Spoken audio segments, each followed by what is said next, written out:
Hello বন্ধুরা, কেমন আছো সবাই? আজকে সুন্দরবনের দ্বিতীয় দিন।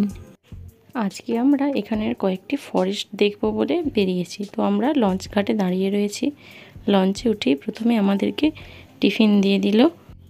টিফিনে ছিল গরম গরম কচুরি আর ঘুগনি, সাথে একটা সন্দেশ। তো আবারও প্রকৃতির সৌন্দর্য দেখতে দেখতে চলেছি ফরেস্টের দিকে। দেখা যাক বাঘ দেখা যায় কিনা। কিন্তু এই পরিবেশটা সত্যি মনোরম। এরকম পরিবেশেতেই মন জুড়িয়ে যায়, মনে হয় এখানেই থেকে যায়। তো আমরা সুন্দরী গাছ দেখতে দেখতে চলে যাচ্ছি। চলে এলাম আমরা দোবাকি ফরেস্টে। তো এখানে আমরা যাচ্ছি। এখানে দেখা গেছে যে অনেক সময় বাঘ দেখা যায়। তো আমরা একটা হরিণের ছানা দেখতে পেয়েছি, বাঘ দেখতে পাইনি। এরপর লাঞ্চে চলে এলাম। তো খাবার আকর্ষণ তো রয়েছে। প্রথমে ভাত পেয়ে গেলাম, আজকেও দিয়েছিল লেবু, সাথে ডাল। এরপরে এলো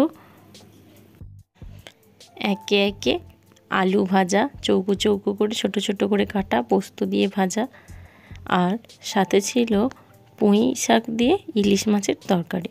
খেতে দারুণ ছিল টেস্টটা। এরপর চলে এলো গলদা চিংড়ির মালাইকারি। এটার টেস্ট তো খুবই দারুণ ছিল, মানে ভোলার নয়। তো আমরা চিংড়ি মাছ খেতে খেতে ভাবছিলাম এরপর কি দেবে। তো এখানে কিন্তু আরও বেশি খাবার চাইলে আরও বেশি দিচ্ছিল, সব কিছুই আনলিমিটেড ছিল। এরপর এলো আবারও ইলিশ মাছের একটা আইটেম। এটারও টেস্ট একদম দারুণ ছিল। তো এটাও খাওয়া, এরপর শেষ। এরপর এলো চাটনি, সাথে এলো পাঁপড় ভাজা। এরপর আমরা যেতে যেতে চলে এলাম সুধন্যখালি ফরেস্টে। সেখানে ছিল বনবিবির মন্দির।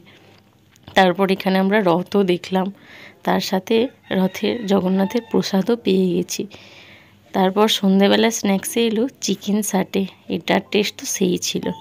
এরপর এলো ডিনার, ফ্রাইড রাইস আর চিলি চিকেন, সাথে স্যালাড। এটাও আনলিমিটেড, যত চাইবে তত পাবে। তো এই আজকের ব্লগটা এখানেই শেষ করি। নেক্সট বার দেখতে চাইলে লাইক, কমেন্ট, শেয়ার এবং সাবস্ক্রাইব করে পাশে থাকবেন।